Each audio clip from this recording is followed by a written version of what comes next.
Donc, dernière vidéo de cette partie du chapitre, en énonçant une remarque, à savoir si on s'intéresse à une situation d'un tirage sans remise. Situation d'un tirage sans remise. D'accord. Si on reprend notre exemple précédent, eh bien on tire une boule et on ne la remet pas dans l'urne. Eh bien ce n'est plus un schéma de Bernoulli. D'accord. Si on répète des tirages mais sans remise de la boule tirée, ce n'est plus un schéma de Bernoulli puisque on n'a plus des expériences identiques, la configuration n'est plus la même puisqu'on a retiré une boule de l'urne. D'accord. Donc au prochain tirage, on n'a plus une situation identique à la première et on n'a pas non plus indépendance, d'accord, puisque à partir du moment où on a tiré une boule de l'urne, la probabilité de tirer une boule, si on reprend l'exemple précédent, une boule rouge ou une boule verte, ne va pas être la même. Si par exemple on tire la boule verte au premier tirage, il n'y a plus que des boules rouges dans l'urne, donc la probabilité de tirer une boule verte, eh bien, elle sera de 0 au deuxième tirage. D'accord. Donc quoi qu'il en soit, dans un tirage sans remise, on n'a pas un schéma de Bernoulli, on n'a plus un schéma de Bernoulli, car voilà, les épreuves ne sont pas identiques, elles ne sont pas non plus indépendantes. Néanmoins, dans le cas où on effectue un tirage dans un ensemble très grand, imaginons une urne avec un très grand nombre de boules, eh bien, on considère souvent que on peut assimiler cette expérience à un tirage avec remise. En fait, on pourrait le vérifier sur certains exemples, les probabilités obtenues sont très similaires lorsqu'on effectue un tirage sans remise à comparer avec un tirage avec remise. D'accord. Donc, on va considérer très souvent, et on verra ça dans pas mal de situations, lorsqu'on effectue un tirage sans remise dans un ensemble très grand, lorsqu'on va piocher dans un ensemble très grand et qu'on va répéter notre expérience un certain nombre de fois sans remise, eh bien on pourra l'assimiler à un tirage avec remise et donc à un schéma de Bernoulli.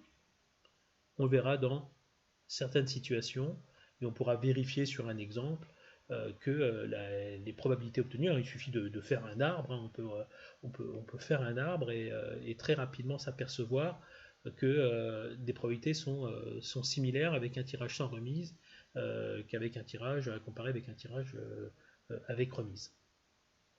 Bien.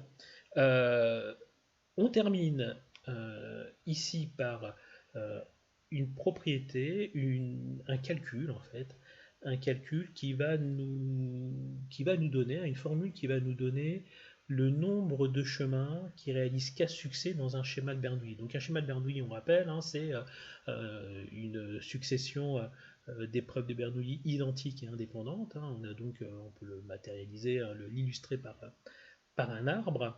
Alors quand on a un petit nombre, si par exemple on a juste trois répétitions, c'est facile de l'illustrer justement par un arbre. À partir du moment où on a 4 répétitions, 5 répétitions, 10 répétitions, 50 répétitions, ça commence à devenir, ça va être complètement illisible. Si on commence à faire un arbre, ça va être complètement illisible. Eh bien, on va chercher à déterminer le nombre de chemins réalisant exactement qu'à succès, d'accord, lors des n répétitions, donc n est un entier quelconque, et eh bien ce nombre de chemins qui réalise exactement qu'à succès dans un schéma de Bernoulli, c'est k parmi n. C'est k parmi n. D'accord. Alors on va l'expliquer sur un exemple, mais là on a une formule qui va nous permettre de déterminer, de calculer le nombre de chemins avec exactement k succès dans le cas où on ne serait pas, où on saurait faire l'arbre, mais ce serait compliqué, difficile à lire, très illisible en fait. Et donc ici une formule qui va nous faire gagner du temps. Et justement, je voudrais que l'on voit la situation avec ici un exemple. Donc imaginons n égale 5, c'est-à-dire qu'on répète 5 fois l'expérience, et on s'intéresse au nombre de chemins où on a exactement 3 succès. D'accord? Nombre de chemins où on a exactement 3 succès. D'accord? Alors, puisqu'on répète 5 fois notre expérience, notre épreuve de Bernoulli, eh bien, on a donc comme issue des 5 couplets, des listes de 5 éléments. D'accord? Des listes de 5 éléments. D'accord? Des listes de 5 éléments. Et donc, ce qu'on voudrait, nous, c'est le nombre de listes où il y a exactement 3 succès. Exactement 3 succès. D'accord? Donc, exactement 3 succès, ça veut dire exactement 2 échecs également. D'accord? Donc, en fait, on cherche à placer nos 3 S ici et nos 2 S bar dans, voilà, à la place des pointillés. Donc, combien de manières on peut placer les 3 S bar ici? D'accord? Il y en a un certain nombre. Hein. On peut par exemple mettre le S là, le deuxième S, on peut le mettre là, le troisième S, on peut le mettre là. Et donc, si on veut exactement 3 succès, ça veut dire exactement 2 échecs. D'accord. Ah, là, je m'aperçois que j'en ai fait un peu trop. Donc, on va corriger un peu ça. Désolé. Désolé, j'en ai fait un de trop. Voilà. Alors, combien de manières de placer les 3 S dans ces pointillés? D'accord? Donc là, il y a première situation. D'accord? Mais on peut tout à fait avoir ça. D'accord? Là, on a une autre situation. On peut tout à fait avoir ça. D'accord? En fait, il y en a un certain nombre. Combien? Eh bien, c'est simple à imaginer. En fait, c'est le nombre de manières de placer nos 3 S parmi les 5 emplacements. Donc 3 parmi 5.